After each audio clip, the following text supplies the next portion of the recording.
नमस्कार, योगिताज किचन स्टोरीमध्ये आपलं मनापासून स्वागत आहे। आज आपण बनवणार आहोत सिंहगडवरील फेमस कांदा भजी। पावसाळा सुरू झालेला आहे, बाहेर छान पाऊस पडतोय आणि सोबतच कुरकुरीत कांदा भजी। खरंच अप्रतिम कॉम्बिनेशन आहे। मस्त गरमागरम कुरकुरीत भजी आज आपण बनवणार आहोत। बऱ्याचदा घरी कुरकुरीत भजी बनत नाही, त्यासाठी मी तुम्हाला इथं सिंपल 3 स्टेप सांगितलेले आहेत। कांदा कसा कट करायचा, बॅटर कसं बनवायचं आणि तळण्याची पद्धत। एकदम कमी साहित्यात आणि परफेक्ट कुरकुरीत कांदा भजी म्हणजेच खेकडा भजी बनवणार आहोत। चला तर या रेसिपीला आता आपण सुरुवात करूया। इथे मी 5 मोठ्या साईजचे कांदे घेतलेले आहेत। कांद्याचा पुढचा आणि शेवटचा भाग कट करून घ्यायचा आहे। कांद्याला मधोमध कट करून घ्यायचा आहे। साल काढून स्वच्छ करून घ्यायचे आहेत। इथे मी सर्व कांद्यांची साल काढून घेतलेली आहे, तुम्ही बघू शकता। फर्स्ट इम्पॉर्टंट स्टेप, कांदा कट कसा करायचा। आपण कांदा स्वच्छ करून घेतलेला आहे, त्याला आडवं कट करायचं आहे। आडवं कट केल्याने त्याचे छान लेयर्स पडतात आणि कांदा भजी हे छान कुरकुरीत बनतात। जर आपण कांदा उभा कट केला तर त्याचे परफेक्ट असे लेयर्स पडत नाही, कांदा हा जाड राहतो आणि कुरकुरीत असे कांदा भजी बनत नाहीत। म्हणून मी ज्या स्टेपने तुम्हाला कांदा कट करायचं सांगितलेलं आहे तसं जर तुम्ही फॉलो केलं तर नक्कीच तुमचे परफेक्ट असे कुरकुरीत कांदा भजी घरच्या घरीच तुम्ही बनवू शकता। आता हाताने हे लेयर्स मोकळे करून घ्यायचे आहेत। तुम्ही बघू शकता इथं व्यवस्थित आपण कांदा कट केलेला आहे। इथे आपण कांदा जास्त जाड पण नाही आणि जास्त पातळ पण नाही, परफेक्टली असे त्याचे लेयर्स कट केलेले आहेत। कट केलेला कांदा आता आपण बाउलमध्ये टाकून घेऊयात। कुठल्याही भांड्यामध्ये टाका, पण ते भांडं थोडं मोठं असायला हवं, म्हणजेच मिक्स करताना आपल्याला काही अडचण यायला नको। त्यानंतर इथं 1 मोठा चमचा मी काश्मीरी रेड चिली पावडर टाकते। चवीनुसार मीठ टाकायचं आहे आणि हाताने हे व्यवस्थित चोळून मिक्स करून घ्यायचं आहे।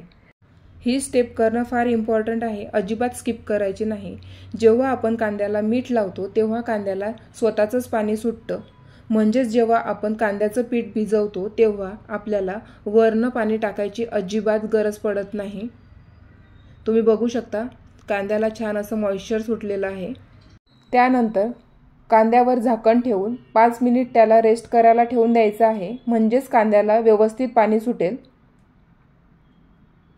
इथं 5 मिनिट झालेले आहे, आपण एकदा चेक करूया। कांद्याला छान पाणी सुटलेलं आहे, तुम्ही बघू शकता। हाताला पण पाणी लागतंय। जर आपण थोडंसं असं कांद्याला पिळलं तर याचे ड्रॉप्स खाली पडतात आणि आपल्याला बॅटर बनवण्यासाठी एवढं पुरेसं आहे। 1 चमचा ओवा घेतलेला आहे, तो हातावर चोळून घ्यायचा आहे, म्हणजेच त्याची टेस्ट छान लागते। आता आपण हे कांद्यामध्ये टाकून घेऊयात। त्यानंतर छान चटपटीत लागण्यासाठी मी इथं थोडासा चाट मसाला टाकते। इथं 1 कप बारीक बेसन घेतलेला आहे, थोड्या थोड्या बॅचमध्ये आपल्याला मिक्स करून घ्यायचं आहे। इथं कांद्याला स्वतःचंच पाणी सुटलेलं आहे, म्हणजेच बॅटर बनवताना आपल्याला पाणी टाकायची गरज नसते। साधारण 2 ते 3 बॅचमध्ये तुम्ही बेसन पीठ ॲड करा, म्हणजे ते व्यवस्थित मिक्स होईल आणि कोरडं पण होणार नाही। याप्रमाणे आपल्याला छान जसं आपण चपातीसाठी पीठ मळतो त्याप्रमाणे आपल्याला कांद्याचं पीठ मळून घ्यायचं आहे।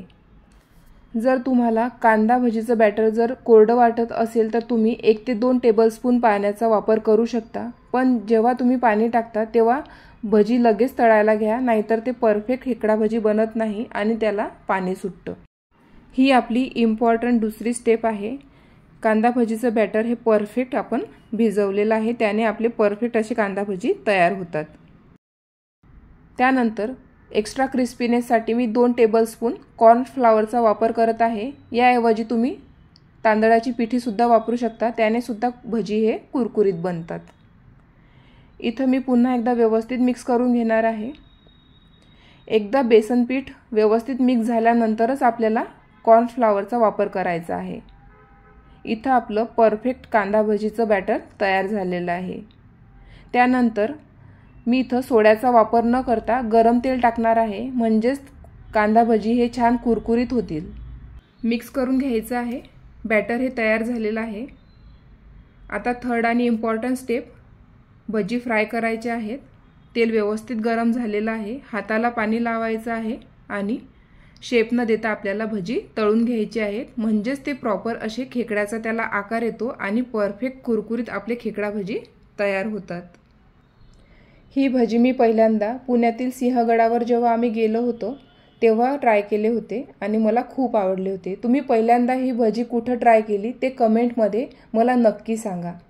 अशा प्रकारे शेप न देता आपल्याला भज्यांचं बॅटर हे तेलात सोडायचं आहे आणि 1 ते 2 मिनिट हाय फ्लेमवर फ्राय करायचे आहे। 1 ते 2 मिनिटांनंतर गॅसची फ्लेम हे मीडियम करायची आहे आणि आपल्याला भजी छान गोल्डन ब्राऊन कलर येईल तोपर्यंत फ्राय करून घ्यायची आहे।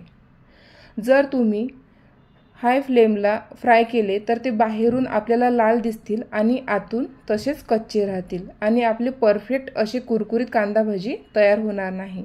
त्यामुळे मी ज्या प्रकारे तुम्हाला भजी फ्राय करायला सांगितली आहे त्याच प्रकारे तुम्ही भजी फ्राय करा, म्हणजेच तुमचे परफेक्ट कुरकुरीत कांदा भजी घरच्या घरीच तुम्हाला तयार करता येतील। ही भजी बराच वेळ कुरकुरीत राहतात। अशा प्रकारे मी बाकीचे भजी तळून घेणार आहे। इथं आपले कुरकुरीत कांदा भजी तयार झालेले आहेत। एका चाळणीवर कागद ठेवून मी भजी टाकलेले आहे, म्हणजे जे एक्स्ट्राचं ऑइल असतं ते निघून जातं आणि आपले भजी अजिबात तेलकट राहत नाहीत। त्यासोबतच मी हिरवी मिरची तळून घेणार आहे। तळतानाच त्यावर मीठ टाकायचं आहे। इथं आपली कुरकुरीत टेस्टी पुण्यातील सिंहगडावरील कांदा भजी तयार झालेली आहे। सोबतच आपण मिरची सुद्धा तळलेली आहे। बाहेर पाऊस पडत आहे। एका कटिंग चहा सोबत मस्त या गरमागरम कांदा भजीचा आस्वाद घ्या। खूप सिंपल स्टेप्समध्ये मी भजी बनवून दाखवलेली आहेत, अगदी घरगुती आणि कमी साहित्यात। एकदा नक्की ट्राय करा। जर तुम्हाला माझी रेसिपी आवडली असेल तर प्लीज लाईक, कमेंट, शेअर करा आणि सबस्क्राइब करायला विसरू नका। अशाच नवनवीन रेसिपी मी तुमच्या समोर घेऊन येणार आहे। Thank you for watching. भेटूया अशाच नवीन रेसिपी सोबत।